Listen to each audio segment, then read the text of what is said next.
Parte 3. Tipos y formas de la poesía trovadoresca. A fines del siglo XII, los trovadores utilizaban el término versus para designar cualquier poema destinado a ser cantado. El versus era para toda canción cantada.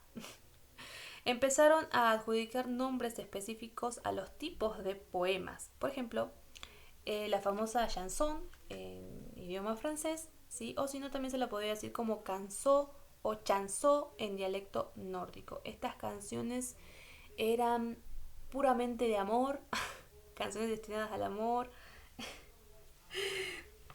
y que en sus temas, ¿sí?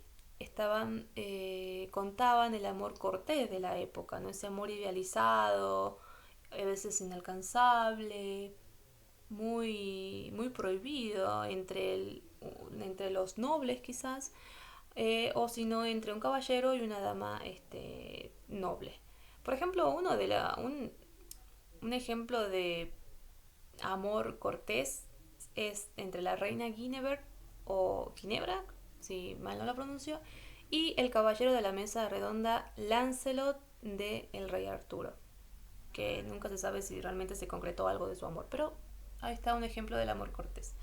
Después habían los sirvientes y estos poemas eran destinados a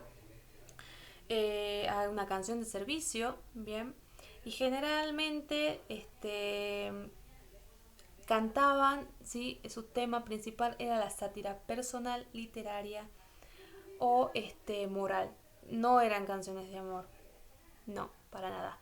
Por ejemplo, en las sátiras personales se burlaban de algún defecto de alguna persona, o si no, en el tema de la sátira literaria, relataban las costumbres de aquella época o daban unas perspectivas sobre la imagen de la vida misma, o si no, en la sátira moral, ¿sí? Hablaban de política. Después de eso estaban los tenso, que sería la disputa en traducción. Bueno, esto incluían varios tipos de poesía, ¿no? Que utilizaban en una u otra forma como diálogo. Y esto se daba entre dos trovadores. Era como el rap, esas batallas de rap actualmente, pero en la era medieval era entre dos trovadores. Y muchas veces tenían que llamar a alguien para dar un veredicto y a veces no había ganador, porque eran excelentes poetas. Después de eso estaban las famosas pastorales, creo que lo pronuncio bien. Habla sobre, también son canciones de amor, pero en otro contexto. Por ejemplo, del caballero que se enamora de la pastora. Y a veces la conquista y a veces ella lo bota. O si no, el más turbio para mí es que el caballero imagina que está con ella, tiene su amor y todo en su cabeza. Una cosa de no creer. Y después está las canciones de Alba, que en su temática habla de la separación de dos amantes al amanecer. Y muy curioso porque hay una parte en los estribillos de estas canciones que hace alusión a que se aproxima la salida del sol. Las estructuras los versos, los poemas, no tenían ningún tipo de estructura, pero sí poseían la misma melodía para todo. Incluso hay trovadores que son intérpretes de sus propias canciones y los cuales le da la libre elección de improvisar en ellos, ¿bien? Pero la verdad que no. Siempre a veces se lo daban a los juglares. Después está la canción de danza, si es que la pronuncio bien, canciones danza, ¿sí? Llamadas balada o danza con S, ¿sí? Las baladas. Que estos textos estaban conectados a las fiestas de mayo, que para hacerlo más sencillo era el advenimiento de la primavera.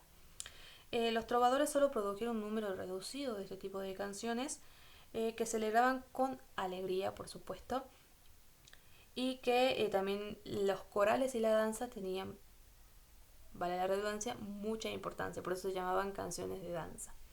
Entre las canciones más importantes que se puede encontrar es el Calenda Maya de Rimbaud de Vaquerias.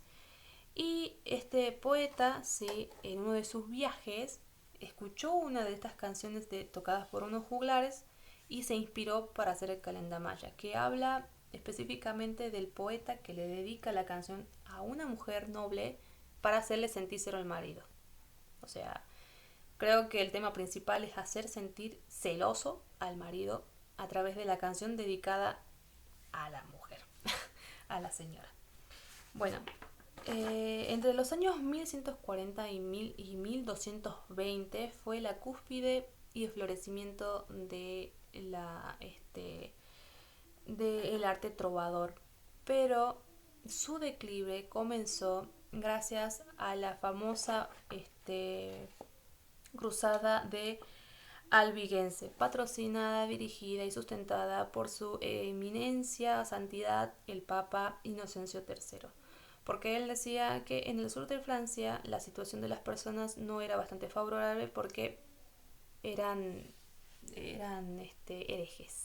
Así que decidió exterminar todo y tuvo grandes consecuencias porque destruyó completamente la sociedad en la que había florecido este arte trovador. Los trovadores huyeron, algunos se refugiaron en Italia y otros en España. Y el último trovador que se conoce en España fue Gilliatt Riquier, que pasó su corta vida en las cortes de España.